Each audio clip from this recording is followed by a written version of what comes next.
Welcome back, everybody, to the Commander 1v1 tournament here at D20 Gaming LLC in Eau Claire, Wisconsin. This is Max Crandall coming at you from Commander Central. We're about to start the semifinals of our top four. On stream right now is I Want Chromatic Lantern on the top half of your screen and Balls Deep on the bottom half of your screen. Both of these teams have been on stream today. Balls Deep was earlier in the day. I think that was round 2. And I Want a Chromatic Lantern was just on stream last round in round 4. We'll be getting the round updated here shortly on your screen. For those tuning in, we have our top 4. It's Balls Deep in the number 1 slot with 10 points. Team Player 2 also has 10 points, but their percentage was just a little lower because I think they had a draw somewhere along the line. Threat Level Demon was in 3rd with 9 points, and I Want a Chromatic Lantern was in 4th with 7. Player 2 and Threat Level Demon are playing at a different table here in the shop, and one of them will be joining us on camera in the finals. So what are we looking at for commanders in the finals? We got these 2 red commanders in Zurgo, Kari Zev. We've seen Teferi, and what was the black-white? Oloro. So that's Esper. So the Esper commander. Let's see here. Threat Level Demon we had. That was the... we saw them in round 3 or round 2, was it? I think they were round 2 against Balls Deep. I think they were the Horde of Notions team. Oh, yes. That's right. That's right. So they are in there as well. We got our Storm players. Player 2 as well. So we've seen most of these teams. All 4 of the teams in the finals are have been on stream today. Beautiful. So we will get to see everyone battle it out here in this top 4. Semifinals coming at you as we resolve mulligans here. Looks like some decisions being made, some shuffling being done. Stakes are high now. Yeah. There's a box at stake. I believe second place was half a box. Yep, so the number 1 team who wins is going to be getting a box of Magic Masters 25. Ooh. Full box. Second place is going to get half a box, so that's 12 packs. And 3rd and 4th place will be splitting the remaining 12 packs, so each team gets 6, I believe. Have you opened up any of the new Masters set? I have not. I've been actually... D20 here has the original Modern Masters in stock, so I've been chomping at the bit and opening packs of those every time I'm in, and I've been getting some good luck on them. I've seen you I saw you crack the Cryptic earlier. Yes, so. I cracked a Cryptic earlier. Last weekend was a foil Glimmer Void. Mm-hmm. So, I mean, I've been having some luck. The hit rates in those packs are really high because the values just bounce back. And think of that original Master set. I believe that was the $6.99 packs, correct? Was that Lord, one? The 2015 Masters? No, this was the first Masters. 2013? 2013. Jeez. I believe the packs were cheaper back then, and think of the value that's in that set. Outstanding. Outstanding doesn't even begin to describe it. Looks like the players have decided to keep some hands. Land drops are coming. Mountain, Falconwrath, Aristocrat, and Zurgo. 2-1 drops. Here it comes, boys. The life gain, I assume, is going to be very important here. Yep. So Beautiful. I Want a Chromatic Lantern goes right to 42 right away. We have a swamp. And, of course, that snow-covered island. That's a good one. Ooh, a bobble. A foily bobble. Yep.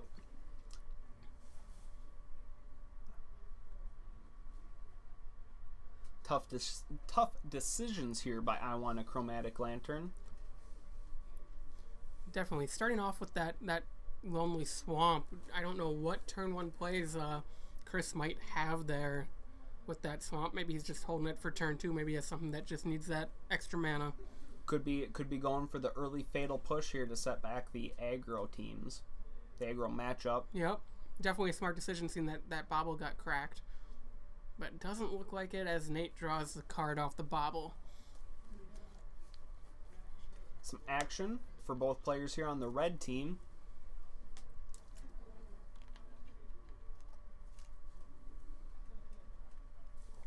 Doing some thinking. Lands, synchronized land drop, synchronized attack. This isn't this team's first rodeo. Nope, and look at that. 4 damage to the face, and here comes Kari Zev in, getting ready for her next turn, bringing that Monkey Pirate with her. I know Chris is packing quite a few sweepers over there in the Esper color combo. He's going to have to carry some weight early on here as Nate tries to assemble his Storm and combo pieces. Yep. I believe these two teams actually faced off earlier in the tournament. They actually went to rounds.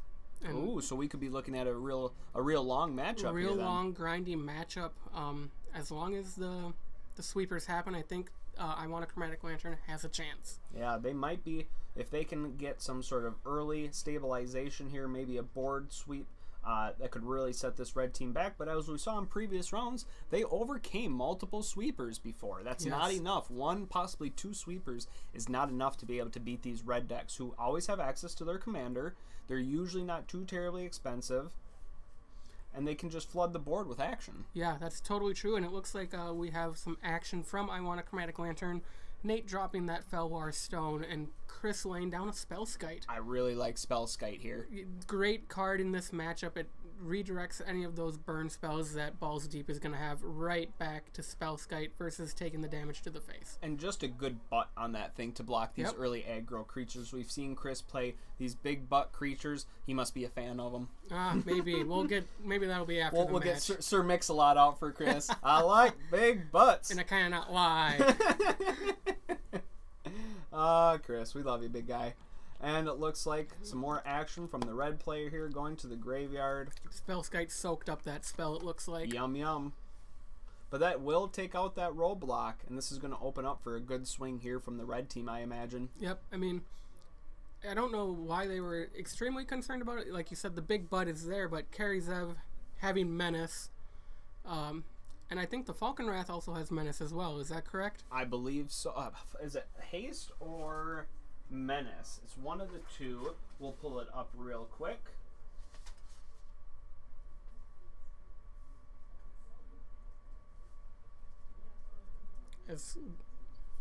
I can't type, so we'll see what we... Is it the Noble or the Gorger? The Gorger, I believe. The red one from Shadows over Innistrad.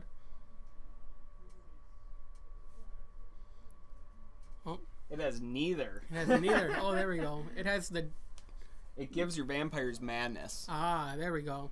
So, not really a vampire deck. I don't know how much synergy he gets from that other than a 1-mana 2/1 on turn 1. I think that's exactly why it's in that deck. Vexing Devil, another one that's going to pressure the life total of your opponent. It looks like it did because they're at 30 after combat, and it doesn't look like they responded with a counter spell for that Vexing Devil. And it sounds like they're taking the 4 to... They let it resolve. So, yeah, they unless that's what they're discussing right now. There is some... Could be on the stack right now. And they take the 4 to not let that stay on the field. I wonder if that means they don't have a sweeper right now then. Because if they had a sweeper in your hand and you're only a turn or two away from casting, I mean, you think you go one turn, you can hit your land drops, and you're taking 4 either way from that thing. This way, it makes me think that they might be struggling to find something to clean all these creatures up. But you got to prioritize that too in your opening hands, trying to find sweepers, something to answer, because you know the aggression's going to come. These red decks are usually fairly consistent with the amount of pressure that they're going to put on. Yep, I mean, next turn, I Want a Chromatic Lantern staring down at least another 10 damage, if not more. You have 2, 4, 5, 6 coming from the Kari Zev player, and another... Oh, there's a Chromatic Lantern from Chris. Ho ho. Fixing his mana, because it looks like he's just laying swamps right now. He's on the triple black plan there. Triple black, that gets you Necropotence. I don't know if that's legal in 1v1. Yeah, and I don't know if that would save him here, but... The ban list is right actually next to the computer. Look at that. Let's see here. We came prepared. MN... Necropotence is banned, so... Ooh, not going to see that out of Chris. Not seen that. Phyrexian Arena could be a play, but it might just be too late for that type of card. I mean, in these 1v1s, what they really took out for the ban list was cards that increase consistency by a lot. A lot of the tutors, the Necropotence, make it so that we're just not all combo decks here. Right. No 1-mana tutors, no 1-mana... most of the 1-mana mana accelerants like Soul Ring, Mana Vault, Mana Crypt are all gone. What's interesting, though, is there are some cards on this list that are banned in multiplayer, but not 1v1, such as Sylvan Primordial. Came from Gatecrash, and when it enters, you get to destroy some lands and search for some lands. So that's always fun to do. Yeah, this, and I've never really understood the 1v1 ban list as much, and being not as much of a commander player myself, it's always been interesting seeing what cards are banned. I know I have the Gitrog deck put together, but if I wanted to play 1v1 with that, I basically have to neuter it down. I mean, there's so many of those black tutors that I use for consistency to be able to get those turn 3, 4, and 5 kills. But that's not really what this format is about. No, not in those colors at least. Maybe in mono red. All right, Nate's got something lined up, drawing a couple cards here. Is that a think twice that he played, maybe? Nope, they all went to his hand. Being at 15 life, it's going to be tough here. We'll see if they got something up their sleeves. I know that Nate would probably like to have access to a little bit more mana at this stage. Yeah, he definitely does not have the mana rocks that we saw last round, or that we've seen just walking the shop when they've been playing off of camera. Chris, I think, needs to hit a damnation or something right now. That would definitely help our really any sweeper, since Chromatic Lantern does make all his lands tap for all colors. So that is true. A Supreme Verdict would be great now. A Wrath of God, Day Judgment, anything, any 4-mana sweeper would be great. And there's the Wrath of God. Look at that. Beautiful. 3 swamps, Wrath of God. That's going to save him a little bit. I mean, it's going to take this red team another maybe turn or two to rebuild. Seeing that Kari Zev does not have haste. Commanders will get a counter each on them. Cost just a little bit more next time. And we'll see if Nate can follow up that Wrath of God with anything else here. It would be nice to get a mana rock on the table at this point while there's no pressure being put on you. Right. And he did not play a land yet, I believe.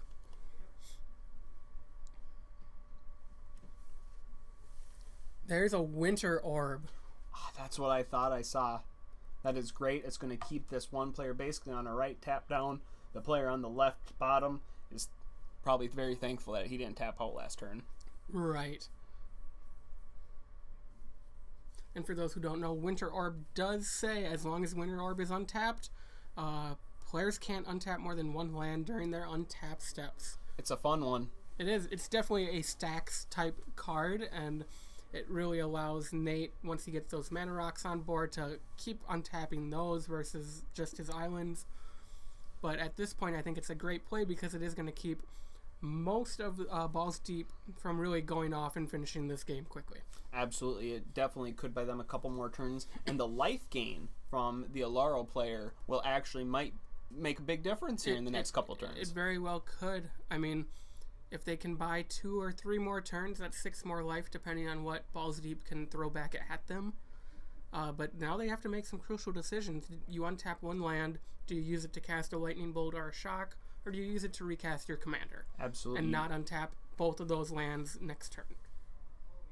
And, against mono red, there's not much artifact hate. There's a Braid is one of the more popular ones from the recent Amonkhet block. A Braid definitely popping up in lists. I even see some Legacy sideboard lists to be able to take care of an early Delver. Yeah. Or a play like that. What's the 1-mana Planeswalker? He's not technically a Planeswalker. He's green. Deathrite Shaman. Deathrite Shaman. Take care of a Deathrite Shaman with 3 damage. I was thinking like Kytheon. That's like the 1-mana Planeswalker, technically. Yeah. Decisions. I'm sure that Chris has a grip of something here. He must, but being stuck on those triple swamps for a while was not fun. That Chromatic Lantern definitely helped out with that, being able to cast that Wrath of God. Absolutely. Looks like Nate and Chris are doing a little discussion on how to finish off their turn to make sure they have some mana available next turn, even though they can only untap one of them. Is it worth it? Looks like he's going to be tapping 2. A Thought Vessel. Is that a mana rock? It is a mana rock. It's a 2-cost mana rock that allows you to have no maximum hand size, and it taps for a colorless. Beautiful. And when Winter Orb is out on play, those mana rocks really can help power through. Yep. So, I mean, Nate will be looking at next turn 2 blue and a colorless with that Felwar Stone. Or 2 colorless and a blue, I should say, because his opponents aren't playing blue. That'll be a big leg up. And and Chris will be looking at anything and anything. Yeah, I think from Chris, maybe a couple of creatures to lay down here. Now the red team's going to start rebuilding. That is a Goblin. Legionnaire. Yep. Saw a recent price spike. I believe they're up around $15 right now after Saffron Olive came out with an 8-whack. I went 5-0 with an 8-whack in a competitive Modern League recently. Well, there we go. I actually have the deck put together except for the Goblin Guides. I haven't pulled the trigger to play, those are the expensive pieces of that deck. Almost $20 a piece for a play set, you know what I mean? So I'm looking at $80 to throw onto a budget deck. No longer budget. No longer budget. In EDH, that's kind of budget. Yeah. It's a fun deck, though, and I wouldn't mind taking it up to a few Modern Mondays and jamming my 8-whack deck just to throw people off. Right. Those Modern Mondays here at the shop are always fun because you get those people that bring in their home brews or those budget builds that Saffron does. The other week, I went 3-0 with my Red-White Enduring Ideal deck, which is a 7-mana sorcery. Okay. It is 5 a white for a sorcery, and it says search your library for any enchantment and put onto the battlefield, and it has epic, so I can't cast spells for the rest of the game, but I get a copy. You can copy it. So you get your Ghostly Prisons, you get your Sphere of Safeties, you get your Lotus Blooms on your Nithgoses to ramp into your Enduring Idea. Pop your Enduring Idea, go and search for a new enchantment every time. You get the Solemnity Lock that you get to play. Good. You get Sphere of Safety, and then eventually Dovescape to lock them out from casting any non-creature spells. And from there, Form of the Dragon and just start going face. It was a really fun deck. So it looks like Team Balls Deep did take some damage. They're taking some more. Yeah, Chromatic Lantern down to 7. Kind of funny, actually. The player who didn't have very much untapped mana is bringing the action right now. Right. I wonder if our player on the left is saving for something. Maybe. They're down to 3. Is this where the Lightning Bolt comes in? Oh, we got 3 being tapped. All right. What is that guy? It's an older card. Old bordered red card. They go so deep in these Commander leagues. It's hard to know what everyone's playing. When you have access to the 16,000 cards or plus cards in Magic's history, give or take a few because of the ban list, but absolutely. Anyways, looks like both red players are tapped out, so Winter Orb going to be doing some work going forward. If the Chromatic Lantern team can pull something to take some of these creatures off the battlefield, that would be very beneficial. They're down to 2. So I'm thinking Balls Deep down to 1. Down to 1, you're right. Has some sort of spell that is pinging him for casting some spells, maybe. Yep.